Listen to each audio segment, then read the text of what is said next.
Hi guys, I'm your average fragrant Victor, and today, as the title said, I will be reviewing this guy, Viking Colognes from the House of Creed, which is released this year, 2021. Let's see how this is different from the original and whether or not you should check it out.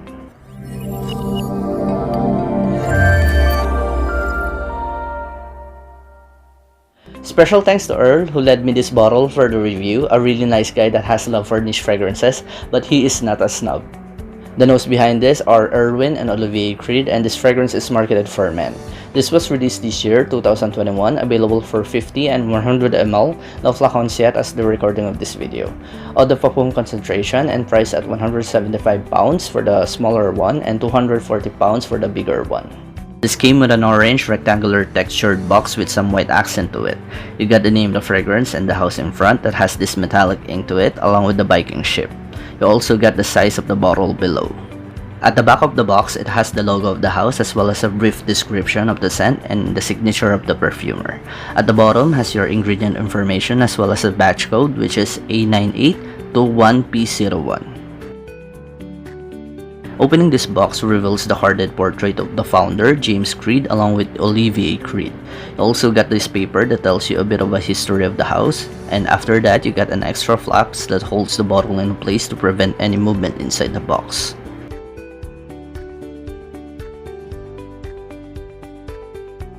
This came with your usual Creed-shaped bottle with color orange sleeves. You got the name of the house as well as the Viking ship that is painted in silver this time instead of red from the original Viking. The back of the bottle has this slope that really helps with the ergonomic of it. You got some wording in here that said from father to son since 1760 and the list of providers below that are written in French. You also got the size of the fragrance listed in here. At the bottom of the bottle, you got your batch code and it also says Creed Paris made in France. This sits comfortably in your hand as the curvature really helps with the grip.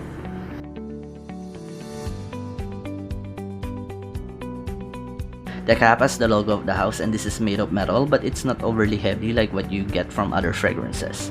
It has this rainbow shine when the light reflects on it, but it is also a fingerprint magnet. This click into place and you can pick it up from the cap. This has an excellent pressurized atomizer and this sprays out a big and wide mist and you can easily control its distribution.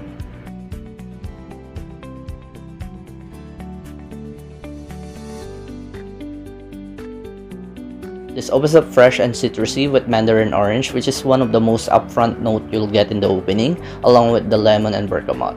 You'll also get some spiciness from the pink pepper, but it is not coming across piercing or sharp. Rather, it is providing a bit of a spicy floral characteristic.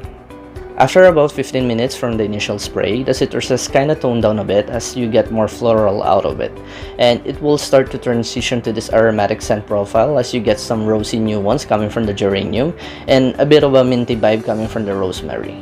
Now the minty vibe here is nowhere near as strong as the one found in the original. This is very light, it is only supporting the floral elements of the scent.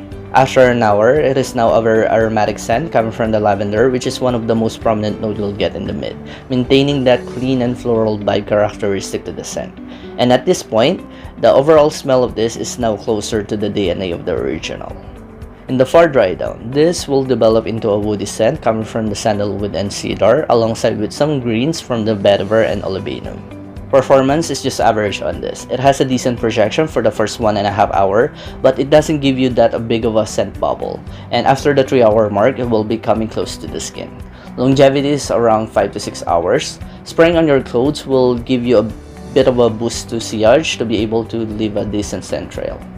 Then again, Viking Colognes is still pretty new, so maceration may be able to change the performance a bit along the road. Versatility is pretty high on this because of the lighter scent profile. This is perfect to be worn in hotter months in spring and summer, but you can also wear this in fall but not in winter, as it may not be strong enough to cut through the cold. You can rock this casually or formally, good for friends or family gathering, a work scent, or even a leisure scent when you're on vacation. One of the easiest to wear from the House of Creed, very bright and citrusy in the opening, and does a great job maintaining that fresh, clean, and floral in the mid.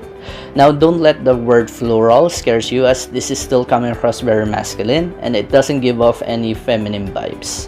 But then again, if you're the type of person who doesn't like florals, this may not work for you.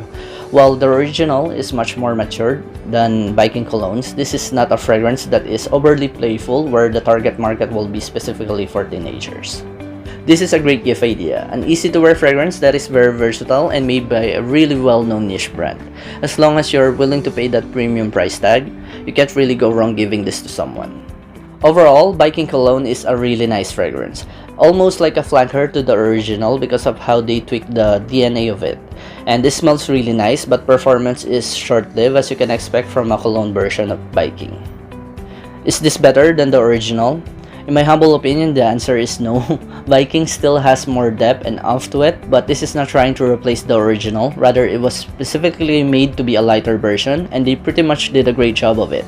If you like the original, you're most likely going to like this, and it is a great addition to your collection.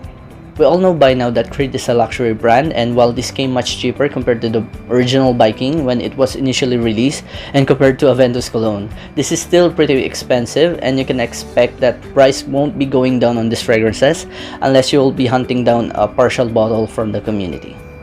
Special thanks to Earl once again for making this video possible, and please consider pressing the like button if you enjoyed the video and subscribe if you want to see more content like this. This has been your average fraghead, signing off.